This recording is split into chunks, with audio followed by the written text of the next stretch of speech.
খাবেন না? দুধে বিষ আছে। যখন করেছি পাশর তো আমি করবই, তবে তোর সাথে না, আমার ভালোবাসার জানের সাথে। জান আসো। ম্যাডাম, আপনার দুধ।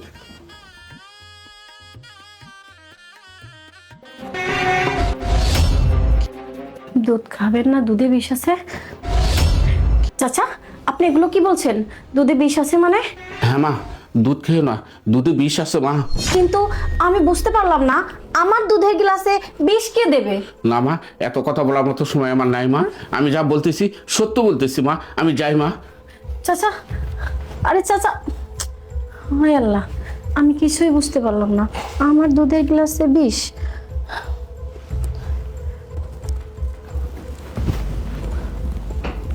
কি ব্যাপার, দুধ খাওনি?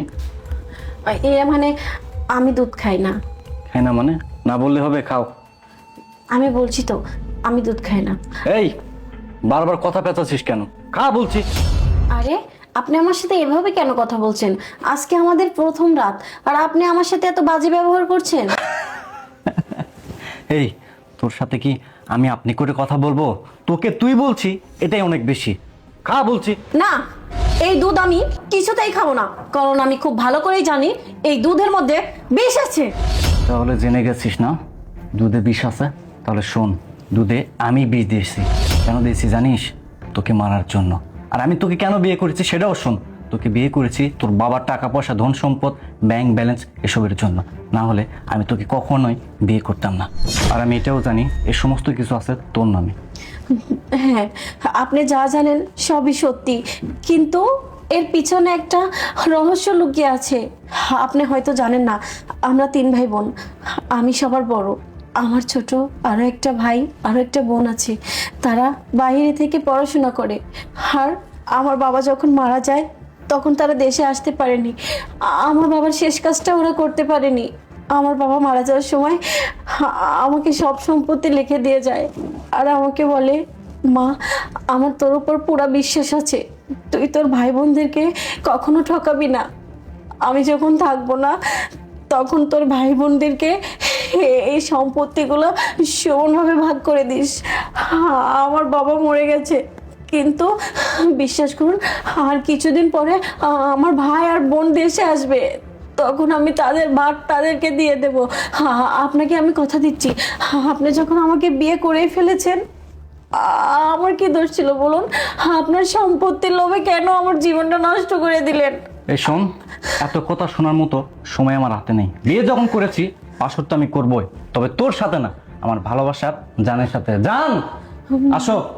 মানে আপনি এসব কি বলছেন? এখনই টের পাবি। জান আসো।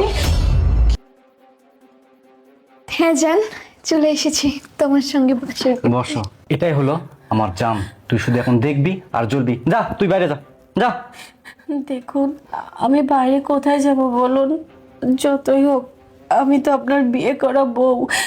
তবে আপনি আমার স্বামী, আপনি যা করবেন আমি সব মেনে নেব, কিন্তু দয়া করে আপনি আমাকে এই রুম থেকে বের হতে দেন না। আমাকে আপনার পায়ের নিচে একটু জায়গা দিন। না না, তোকে বাইরে যেতে দিব না। তুই যদি বাইরে যাস তাহলে সবাই জানাজানি হয়ে যাবে, আর আমার মান সম্মান নষ্ট হবে। তুই এক কাজ কর, বাসার ওই কোণে যে ঘুমা যা।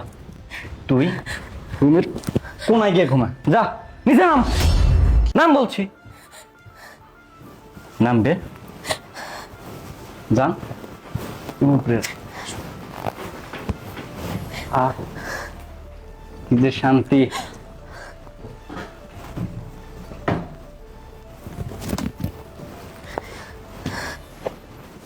জান, এই দিনটি দেখার জন্য আমরা কতদিন ধরে ওয়েট করে আছি।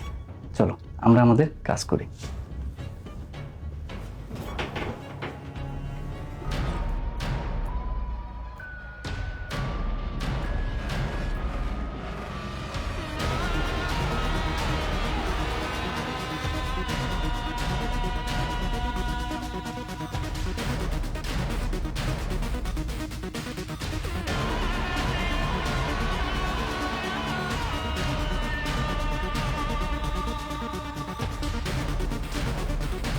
হে আল্লাহ, আমি তোমার কাছে দুহাত তুলেছি আল্লাহ।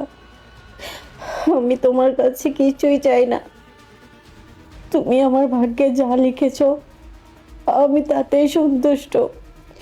হে আল্লাহ, তুমি যাকে আমার স্বামী হিসাবে আমাকে দিয়েছো আমি তাকেই সাদরে গ্রহণ করেছি। আল্লাহ, আমি আজকে এই পবিত্র রাতে তোমার কাছে দুহাত তুলেছি। আমার স্বামী আমাকে অবহেলা করছে আল্লাহ, আমাকে দুনিয়া থেকে সরিয়ে দেওয়ার চেষ্টা করছে। আল্লাহ, আমি জানি না সে কেন আমার সাথে এমন করছে। আমি তোমার কাছে দুহাত তুলে বলছি আল্লাহ, তুমি আমার স্বামীকে হেদায়েত দাও, সে যেন তার ভুলটা বুঝতে পারে, সে যেন সুপথে ফিরে আসে। আমার স্বামী আমার চোখের সামনে অন্য একটা মেয়ে নিয়ে এসে আল্লাহর রঙ্গনীলায় মেতে উঠেছে, আমি সহ্য করতে পারছি না। তারপরেও তোমার কাছে দুহাত তুলে ফরিয়াদ করছি আল্লাহ, তুমি আমাকে ধৈর্য দাও, শক্তি দাও। তারপরেও আমার স্বামী যাতে সুখে থাকে, ভালো থাকে, আমি তাতেই খুশি। সে যে তার ঘরে এক কোণে আমাকে থাকতে দিয়েছে, এটাই আমার কাছে অনেক বড় পাওয়া। আল্লাহ, আমি আজ থেকে সেই দিনের অপেক্ষায় থাকবো যেই দিন আমার স্বামী তার সব ভুল বুঝতে পেরে সে আমার কাছে আসবে। আমি সেই দিনের অপেক্ষায় রইলাম আল্লাহ। আমি জানি কারো চোখের পানি তুমি বিফলে যেতে দাও না, আমি সেই আশাতে বুক বেঁধে রইলাম। আমার চোখের পানিও তুমি বিফলে যেতে দেবে না আল্লাহ। তুমি আমার দোয়া কবুল করো আল্লাহ, আমার স্বামীকে বোঝার তৌফিক দাও, আর কিচ্ছু চাই না। আমিন।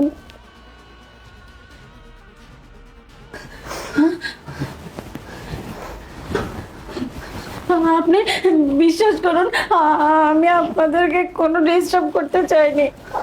আমি শুধু এশারের নামাজটা আদায় করছিলাম, আমার ভুল হয়ে গেছে, আমাকে ক্ষমা করে দিন। নূপুর, এগুলা বলে আমাকে আর লজ্জা দিও না।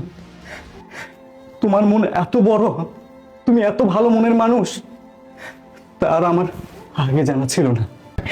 আর তুই যতক্ষণ এখানে থাকবি ততক্ষণ আমার পাপ হবে। আমি আমার ভালোবাসার মানুষকে পেয়ে গেছি, তোর সাথে আর আমার কোনো ধরনের সম্পর্ক নেই। তুই বের হ, তুই যা। কি বলছো তুমি এসব? এই চুপ, কোনো কথা বলবি না, যা। নূপুর, আমি জানো অনেক খারাপ মানুষ, খারাপ মনের মানুষ না হলে কি এত সুন্দর একটা মেয়েকে পেয়েও তার সাথে খারাপ ব্যবহার করি? নূপুর, বাসরাত প্রত্যেকটা নারী পুরুষের জন্য অনেক পবিত্র একটা রাত। এই রাত আর কখনো ফেরত আসে না।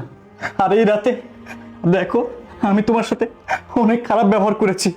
তুমি হয়তো এক বুক ভালোবাসা নিয়ে আমার কাছে এসেছিলে, তোমার তো কোনো দোষ নেই নূপুর। আর আমি তোমার সাথে অনেক খারাপ ব্যবহার করেছি এই রাতে, তোমাকে উল্টাপাল্টা কথা বলেছি।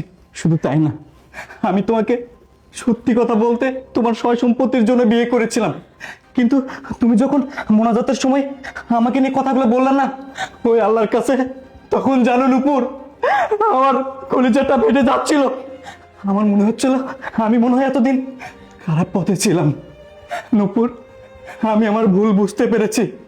আজকের পর থেকে আমি শুধু তোমাকেই ভালোবাসতে চাই, তোমার প্রতি আসক্ত থাকতে চাই।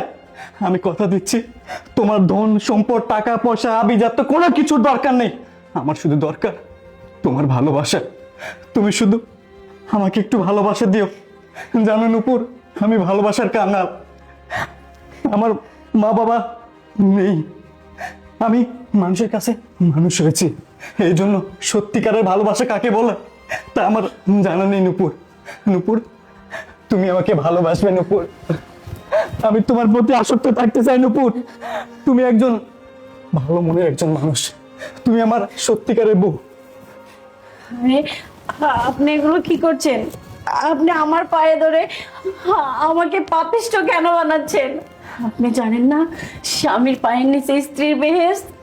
আপনি তো কোনো ভুল সেই ইচ্ছায় করেননি, এইটাতে আপনি অভ্যস্ত ছিলেন।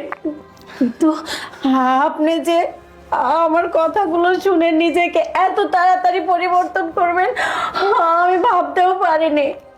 এটাই আমার কাছে অনেক বড় পাওয়া। একটা মেয়ের জীবনে এর থেকে বড় পাওয়া কিছু হতে পারে না। নূপুর, আজকের পর থেকে আমরা যতদিন বাঁচবো একসাথে বাঁচবো, একসাথে মরবো। চলো নূপুর। হ্যাঁ যাব, কিন্তু এই পবিত্র রাতে আমি একবার আপনার পায়ে হাত দিয়ে সালাম করতে চাই। চলো।